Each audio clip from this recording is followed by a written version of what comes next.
Kemudian Cikampek, Purbalingga, Padalarang, Johor section S dan seterusnya. Jagorawi, Tangerang dan seterusnya. Ingat ya, revenue-nya dikalikan tarif tol dikalikan traffic volume. Ya.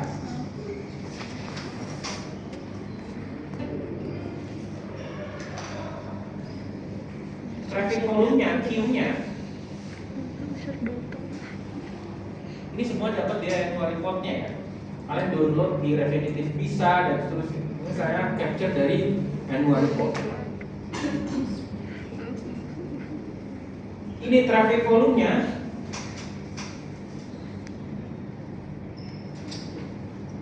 Ini tarif tolnya.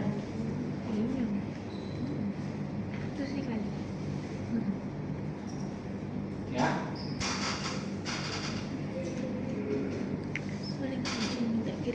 Kemudian ini pendapatan usaha lainnya, tidak hanya dari tarif tol ternyata Jasa Marga. Ada pendapatan BBM SPBU, ada sewa lahan, ada iklan, jasa pengoperasian jalan kopiah. Ini semuanya datanya ada di annual report. Tujuan dari data ini ingin melihat revenue tahun 2016 dan 2017. Maka di situ saya kasih F forecasting. Itu maksudnya F itu adalah forecasting, 3, 4, 5 ini adalah actual. Ya. Yang pertama kalian harus lakukan adalah mencari pertumbuhannya dari 13 ke 14, 14 ke 15. Pertumbuhannya. Makanya saya menggunakan year on year atau growth rate-nya yang last year tadi ya. Masih ingat ya ada 7 method, saya pakai growth-nya yang last year. Ya, bukan yang repeat cycle, bukan yang agresif, bukan yang lainnya. Nah, itu penting asumsi kalian mau pakai yang apa? Tapi harus ada argumennya. Kenapa pakai itu? Nanti pada saat presentasi project kalian harus judge. Kenapa saya pakai ini, alasannya ini dan seterusnya.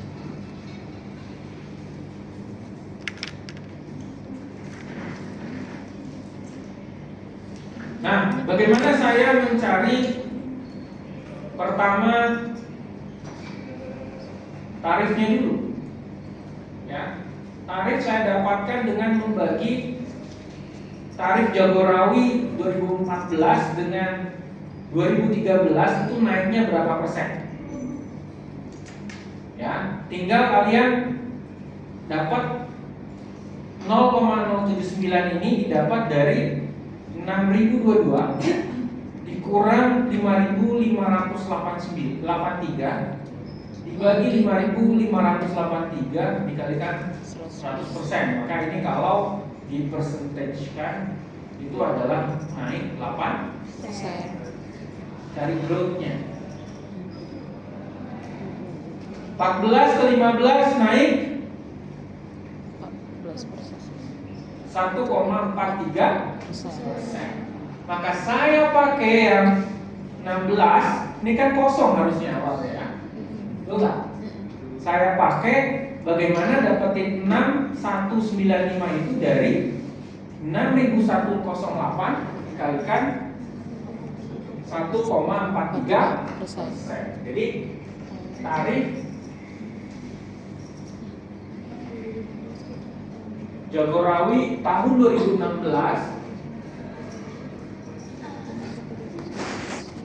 yaitu yang 2015 6108 dikalikan 1 ditambah 0,0143 ya.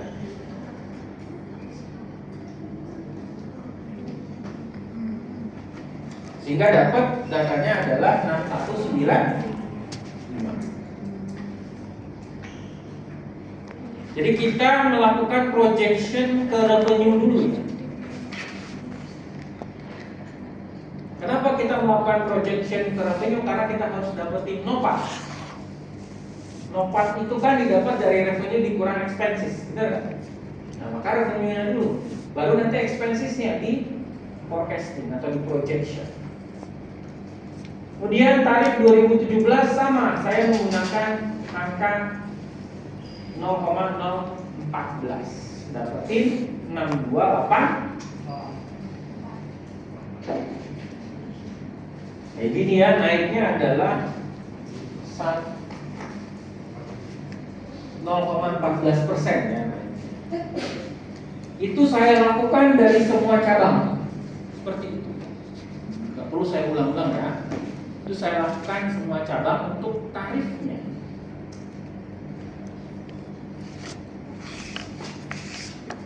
Itu untuk tarifnya, berarti price-nya ya. Sekarang saya lakukan itu juga untuk traffic volume-nya, Q-nya. Seperti itu juga saya lakukan. Ini tarif, ini volume. Ini volume actual. Kemudian ini ke sini cuma 0,01%, saya pakai 0,01 ini untuk mendapatkan data ini dan data ini. Dengan cara seperti ini sama. Traffic volume 2016, traffic volume 2015 dikalikan 1 ditambah dengan pertumbuhannya 0,01. Dapetin data ini dan ini. Jadi data ini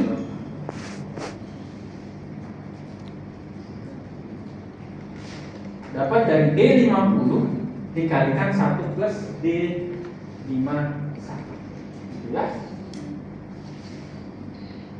D50 dikalikan 1 plus D51.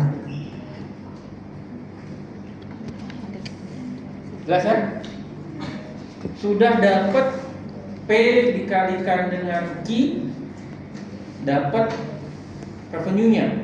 Tapi revenue-nya nggak hanya dari tarif tol, tapi ada pendapatan lain-lain, benar nggak? Kita ke bawah. Itu juga saya lakukan untuk pendapatan lain.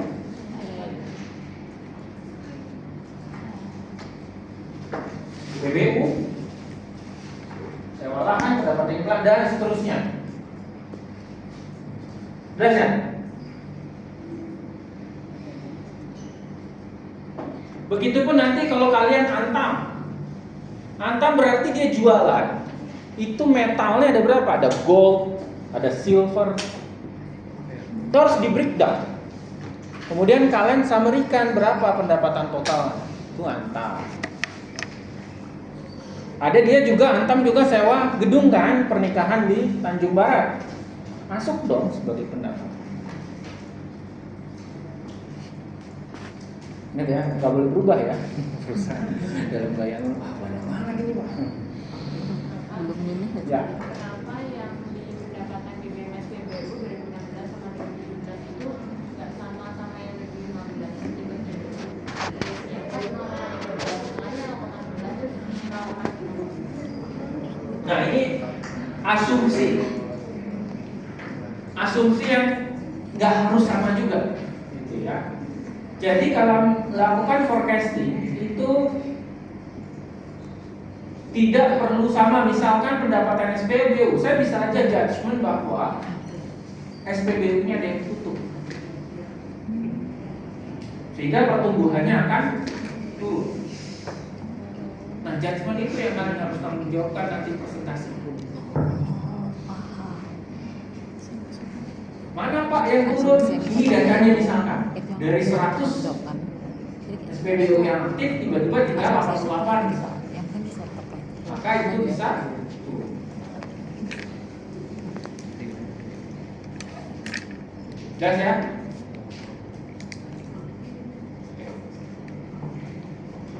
Iklan juga bisa turun, ya, dan seterusnya ya.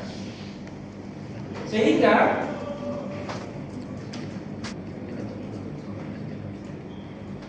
total ini itu saya dapatkan pendapatan lain-lain ini saya totalkan ya. Kemudian saya masuk ke proyeksi income statement. Tadi untuk revenue-nya ya. Revenue-nya ini dapat dari tambahan yang C43 sama 143. Saya balik lagi ke sini ya. Nah, ini saya sudah totalkan.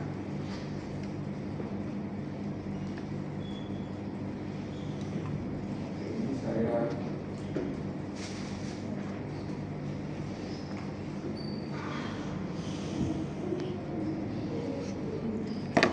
yang C43 ini hasil penotalan price dikalikan kuantitinya ya. Ini 5,5 triliun ya, karena ini dalam ribuan ya. Ini dalam ribuan. Berarti ini kan harusnya 1 miliar kalau stated ya. Tapi ini dalam ribuan, maka dia 5,8 triliun. Saya tambahkan dengan pendapatan lain-lain adalah 508 miliar. Itu jadinya di sini itu adalah 7,2 triliun.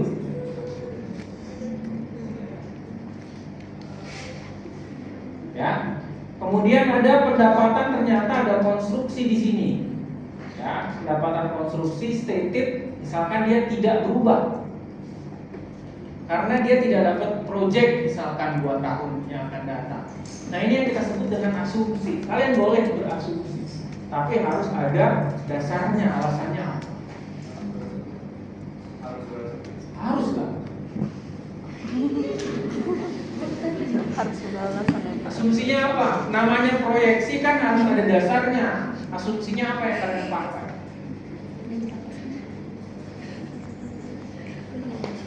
Tapi temukan clue-cluenya di annual report-nya. Oh, ternyata kenapa saya misalkan bisa berasumsi pendapatan konstruksinya tidak berubah, nggak dapat proyek lagi misalkan, atau proyeknya ditahan dan seterusnya. Begitupun dengan beban-beban usaha. Ini saya forecasting seperti itu ya. Bahkan ada kalau dia 0,01 saya anggap dia tidak berubah misalnya. Ya, maka dia akan sama semua untuk beban tol dan usaha, konstruksi dan seterusnya. Sehingga pajaknya juga naik misalkan yang awalnya PPN 10% misalkan jadi 11% atau 12%. Nah, ini yang kita butuhkan adalah asumsi.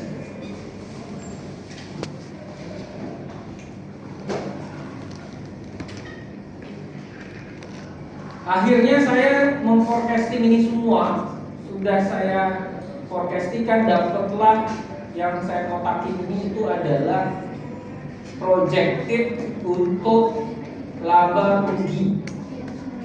Ya. Projected untuk laba rugi.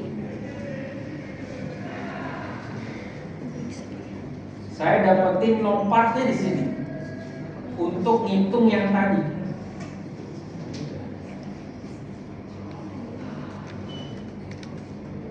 Nih, hitung ini kan? Tapi panjang hitung lompatnya itu dari revenue harus di forecast, revenue-nya ada banyak macam-macam, biayanya ada banyak macam-macam. Tapi endingnya hitung ini.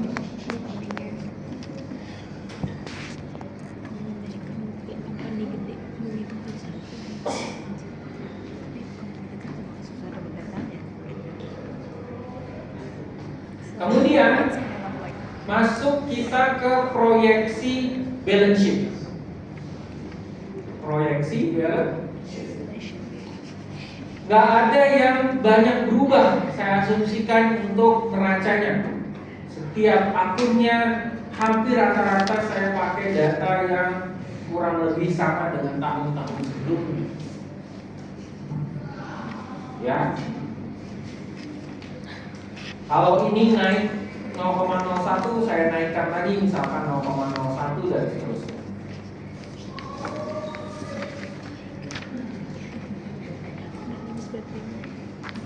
Kenapa saya perlu membutuhkan data forecasting balance sheet, padahal ini ada nggak yang kira-kira pakai balance sheet? Siapa yang bisa jawab? Kenapa saya harus forecast juga balance sheet-nya? Kalau income statement kan tadi buat ini. Ya. Ya.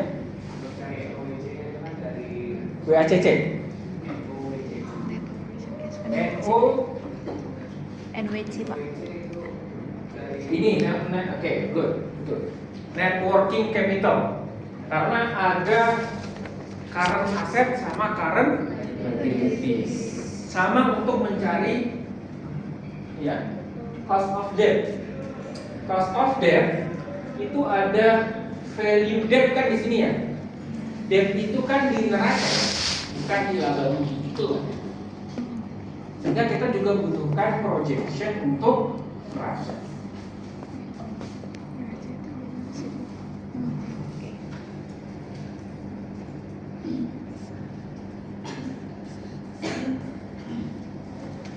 Oke, setelah kalian proyeksikan neraca dengan pertumbuhan yang misalkan pakai pertumbuhan tahun sebelumnya jadikan dasar, maka dapatlah proyeksi neraca di sini. Sudah saya keluarkan perhitungan bawahnya ya. Ini dapat ini.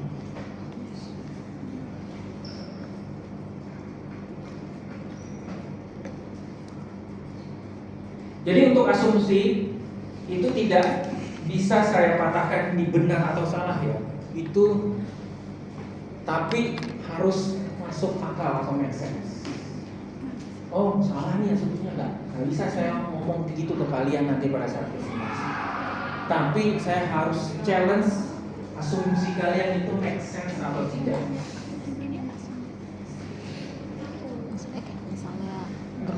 Jadi tidak ada asumsi salah atau benar ya, tapi make sense atau tidak. Sana itu apa obat? Tadi jawaban itu yang year over year. Kalau misalnya trajectory itu kan ada.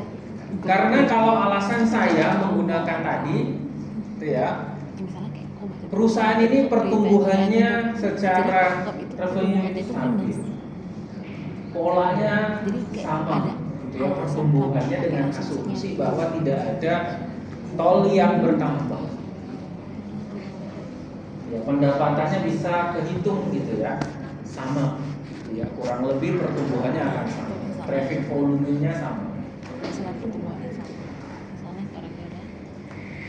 Karena kan misalkan traffic volume di tol itu paling tinggi kan pada saat Lebaran, Natal atau Nataru, ya, 2 hal ini. Tapi setiap tahun ada itu nggak? Ada. Kecuali nanti 2000 sekian, Lebarannya ada setahun 2 kali. Nah itu beda-beda lagi. Ya.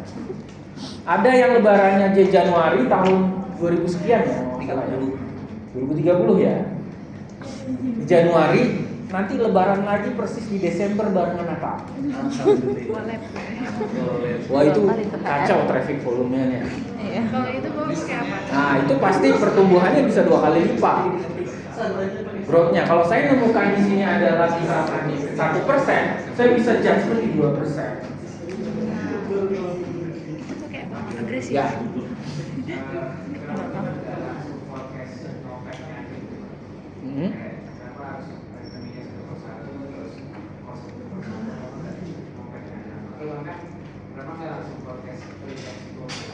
Ya, karena untuk forecasting NOPAT ya, itu kan basisnya dari revenue. Ya, basisnya dari revenue harus di breakdown untuk lebih sistematis. Ya, dari NOPAT itu kan sumbernya atas ya, yaitu revenue dan seterusnya ya. Apalagi kalian banyak banyak produknya, lini bisnisnya banyak. Dan kalian juga harus aware, tiba-tiba ada satu lini bisnis itu dihilangkan. Ada produk lagi yang tidak dijual. Atau bahasanya divestasi. Kalau di divestasi berarti revenue-nya dari bisnis itu kan nol kan? Betul nggak? Logikanya harusnya itu nggak masuk lagi. Kalau kalian cuma lihat di NOPAT-nya, itu nggak ke-capture. Jadi harus satu persatu kelihatannya, gitu ya.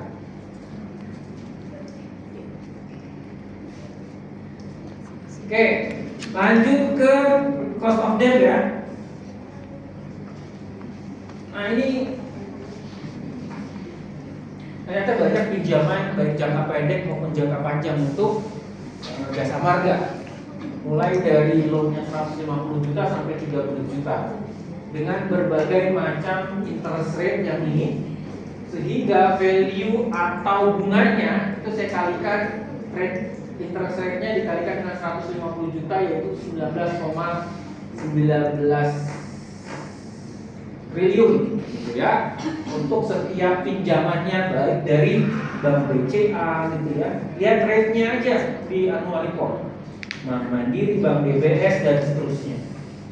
Sehingga cost of debt yang jangka pendek itu saya totalkan dari interest expense. Ya kan ini cost of debt-nya macam-macam ya, interest rate-nya. Dari setiap bank kan beda-beda rate-nya. Tapi kita harus menghasilkan satu cost of debt, betul nggak? Maka kita butuhkan pembobotan secara tertimbang, sehingga semua bunganya kita jumlahkan dulu. Kemudian pokok dari semua pinjaman dari berbagai macam bank kita jumlahkan, sehingga total bunganya dibagi dengan total pinjamannya, dapatlah rate 12,8% untuk yang jangka pendek. Nah, ini kan makanya interest rate-nya tertimbang sudah dari kita bobotkan dari BCA, Mandiri sama DBS. Kemudian ternyata dia juga punya hutang seri Q. Kalian cari deh nanti di laporan keuangan, ini ada pinjaman lagi yang seri-seri seperti ini. Pinjamannya 1 triliun 13,5%, dapat lagi cost of debt-nya 13,5%. Baru yang jangka pendek kemudian move to jangka panjang. Ini semua yang jangka panjang. Ini rate-nya, kemudian ini total interest-nya, ini total pinjamannya, dapat lagi cost of debt-nya 12,3. Obligasinya juga seperti itu. Ini nilai dari kupon-kuponnya. Ya, kupon-kuponnya dapatlah ini. Dan yang terakhir itu adalah total all-nya. Saya summary-kan dari seluruh pinjaman yang sudah di yang hitam-hitam ini ya. Ini yang jangka pendek, ini yang seri, ini yang jangka panjang, ini yang obligasi saya jumlahkan. Kemudian saya jumlahkan juga interestnya. Ini sehingga pembobotan ini dibagi ini dapatlah cost of debt-nya 11,72%. Segitu panjangnya hanya untuk mencari RD-nya gitu ya.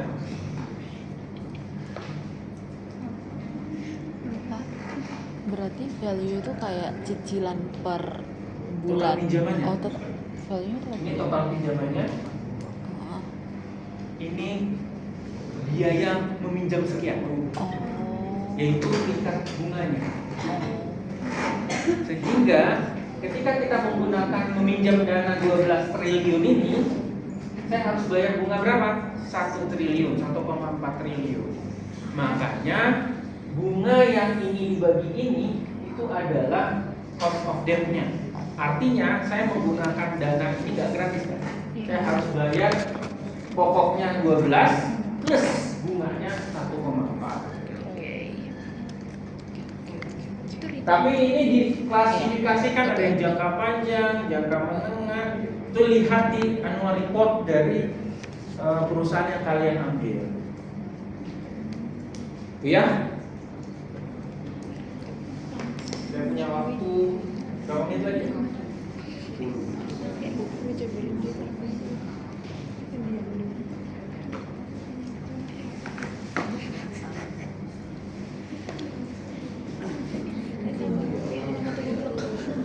Nah ini sama ya, utang obligasinya. Kalau misalkan di sini ini merupakan part dari COD dunia. Ini kalau misalkan dia jatuh tempo 2016, berarti 2016 sudah nggak ada lagi gitu ya. Lihat data hasil dari annual reportnya, dia jatuh temponya apa? Kalau dia masih lama jatuh temponya berarti masih bisa masuk ke masuk ke utang obligasi. Selanjutnya ini porsi kepemilikan. Porsi kepemilikan government, karena dia BUMN itu dia 70% untuk yang jasa marga, 30% yang publik, gitu ya. Dengan outstanding share-nya adalah 6.800.000.000 lembar saham yang outstanding. Nah, ini datanya tetap ada di annual report. Dengan komposisi untuk yang publik, ternyata 14% itu adalah pemodal nasional dan pemodal asingnya adalah 15%. Lebih banyak dimiliki pemodal asing ya kalau kita komposisikan untuk yang publiknya. Nah, masuk ke valuasi. Ini. Tadi outstanding share-nya masih ingat ya, outstanding share itu ada yang diluted, ada yang outstanding share yang publik ya. Apa bedanya yang outstanding share biasa sama yang dilusi, efek dilusi masih ingat?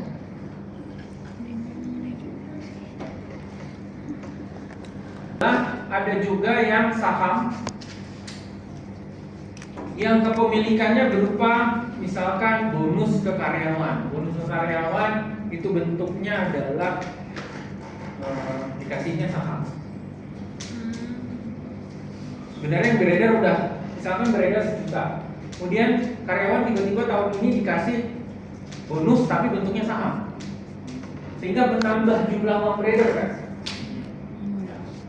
Kemudian ada juga yang convertible bonds, bonds yang bisa dikonversi ke dalam bentuk saham, sehingga jumlah saham beredarnya berubah lagi kan.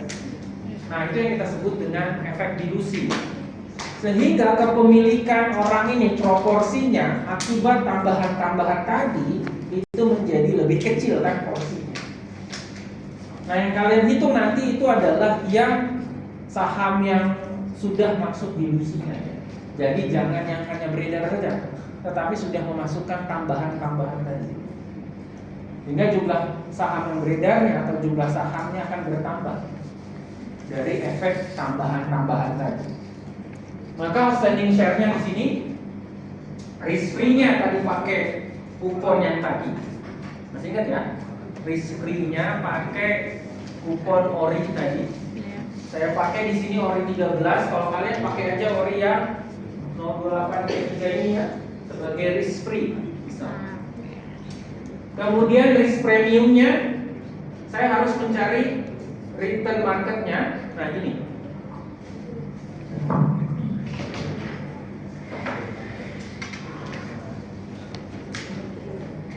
Ini saya pakai data dari Refinitiv. Saya download JKSE pada tahun harian dari 2 Januari sampai dengan 30 Desember. Kemudian juga saya download saham JSMR yang ini dengan tahun yang sama atau daily yang sama, betul ya? Kemudian saya lakukan return, ya. Saya hitung returnnya untuk yang JKSE untuk menentukan RM. Ya.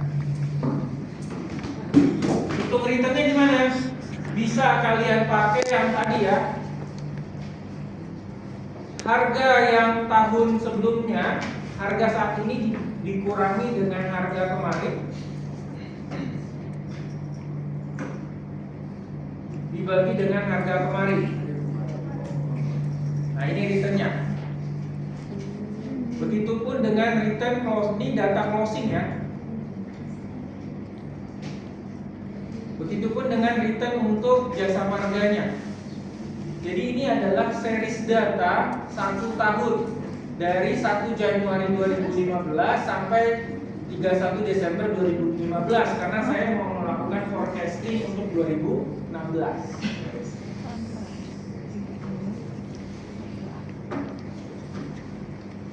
Nah, bagaimana saya bisa bisa mendapatkan betanya yaitu dengan melakukan rumus saja slope, karena pergerakannya itu kan antara jasa marga dan IHSG itu pergerakannya ditentukan oleh beta. Kalau kita mencari beta itu yaitu kita mencari slope-nya. Maka slope series yang jasa marga returnnya sampai ke bawah, kemudian series yang JKSE-nya saya tutup, dapat slope-nya adalah 0,099. Nah ini yang kita sebut dengan beta. Oke. 0,99. Ini dari repetitif, ini hasil olahan saya dengan melakukan return dari harga ke return, dari harga ke return. Kemudian return dari pasar itu saya menggunakan kumulatif return, yaitu melakukan summary dari semua return JKSE.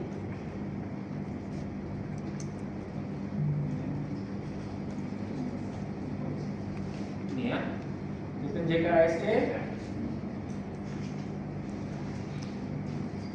14,26%. Saya kumulatifkan saja.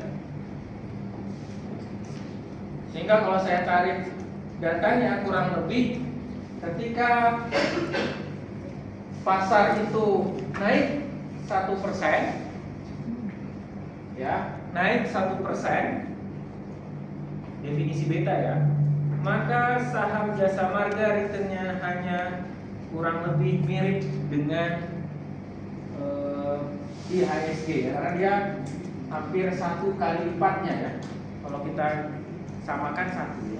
Kalau dia naik 1%, maka jasa marga juga naik 1%. Ini bisa kita lihat dari tren harga floating dari harganya. Ini kan kurang lebih polanya mirip ya. Tuh ya. Polanya sedikit mirip, maka dia kurang lebih beritanya hampir sama dengan hasil. Ya. Nanti kalau kalian lihat tren floating datanya tiba-tiba berkebalikan gini ya, itu nggak mungkin 1 berarti, -1 gitu ya. Kalau yang satu kemana berarti dia 0 gitu ya, karena nggak akan berpengaruh. 1 naik, 1 lagi tidak berdampak apa-apa. Nah itu namanya betanya sama dengan 0. Berarti lebih itu cuma 1 sampai 1 yang sampai. Maka cost of equity-nya didapat dari RF 6,006 ditambah dengan betanya 0,99. Beta juga bisa kalian cari dari agensi rating, yaitu Pevindo juga ada di situ ya. Kalau kalian nggak mau regresikan seperti saya tadi ya. Kemudian RM-nya 13,2%, sehingga didapat cost of equity-nya atau RA-nya itu menggunakan rumus CAPM ini didapat adalah 13,16%. Cost of debt-nya yang tadi 11,72% yang tadi ya. Kemudian value dari yang ini adalah 0,34. Value yang ini itu adalah 0,65. Sehingga proporsi ekuitas lebih kecil dibandingkan dengan debt. Kalau saya jumlahkan ini harus sama dengan 1. Sehingga taxnya asumsikan 25% karena corporate tax di Indonesia 25%. WACC-nya baru didapatkan dari rumus mencari rumus yang ini. Ya.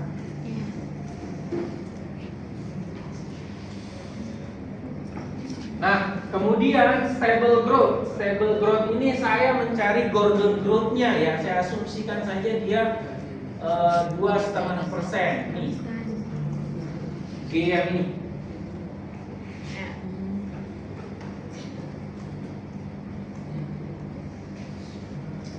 Sehingga barulah kita mencari nopatnya. Nih, baru kita mencari ya. Nopat yang atas ini kita cari. Ditambah depresiasi dikurangi capex dikurangi working capital dapat FCFF setiap tahun ini.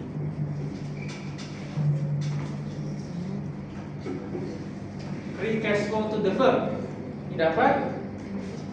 Saya asumsikan di tahun ke-1, tahun kedua, kalau kalian kan ada 3 tahun ya, tahun ketiga juga.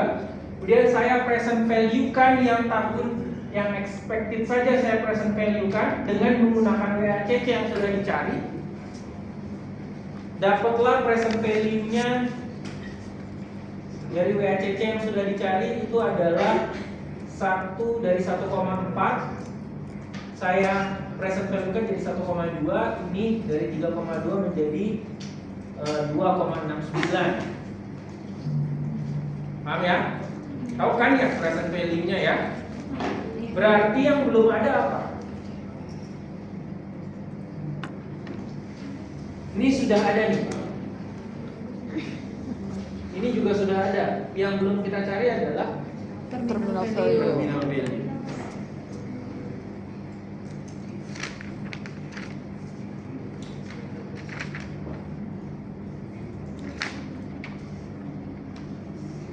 Nah, ini terminal value-nya menggunakan stable growth.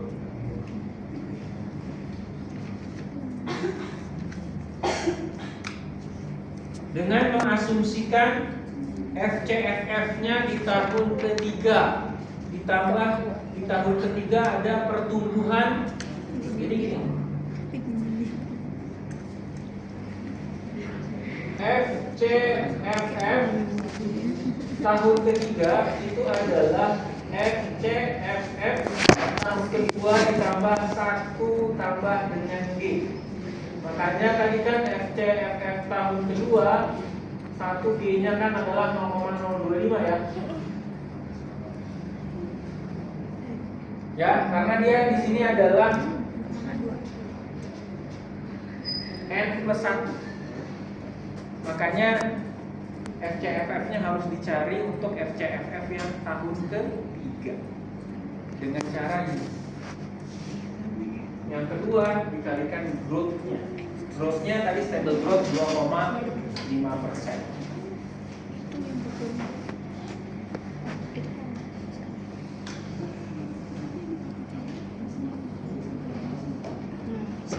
Sehingga value of the firm itu hasil pertambahan dari FCFF-nya, ini ya, value of the firm.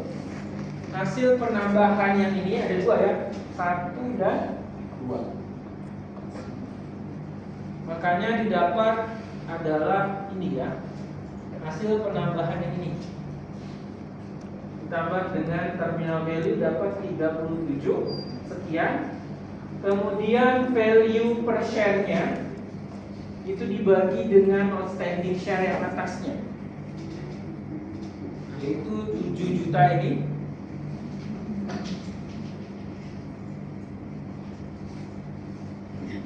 Nah, maka harga wajarnya itu adalah 5.181. Kalau saya lihat harga marketnya adalah 4190, maka dia under value. Maka saya ada potensi untuk 24% selama rentang ini beli. Maka direkomendasikan untuk beli. Karena di bawah harga. Karena harga yang saya hitung masih di atas harga pasarnya. Wajarnya itu 5.100. Tapi harga pasarnya hanya 4.100. Ada cuma untuk mendapatkan Ya. dari tangan. Ya, dalam Itu kan asumsi. Di situ letak asik. minimal besok udah ada data ini ya minggu depan. Kalau ketemu lagi minggu depan. Apa? sesi coaching ya. Artinya kalian bisa bertanya atau masih bisa mengerjakan ya. Tapi di minggu kita masih ada 2 pertemuan lagi ya. Jadi sebelum UAS itu cuma ada 3. Cuma ada 3. Sebelum UAS itu cuma ada 3. Hari ini, besok, sama nanti yang terakhir ini harus final, kalian harus sudah submit dan harus present di minggu terakhir. Nah, jarak antara kedua dan ketiga itu saya spare agak jauh supaya kalian bisa menyelesaikan. Saya masih ada PR yang relative valuation buat pekan depan. Tapi saya berharap kalian sudah harus nyicil data semuanya tadi, income statement, balance sheet, kemudian projectionnya, pakai asumsi apa dan seterusnya. Ya. Nah, jadi minggu depan kita ketemu lagi. Kemudian bisa jadi jeda sebulan untuk presentasinya di pekan nanti saya infokan ya. Pertemuan ketiganya itu kapan? Terakhir. Ya, itu terakhir, habis itu kita UAS. Pak itu bisa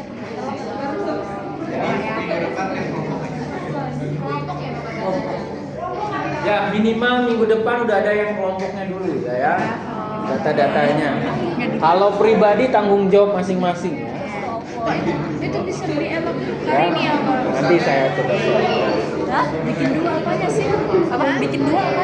Nyari data aja dulu deh, nyari data perusahaan kelompok. Tapi tadi kan dia bilang bikin 2. Perlu nggak sih? Nggak usah. Emang ada juga tugas dari Apa perlu ini? Pak, butuh semua Kak. Perlu. Nggak bisa lepas dari bayang-bayang saya. Yang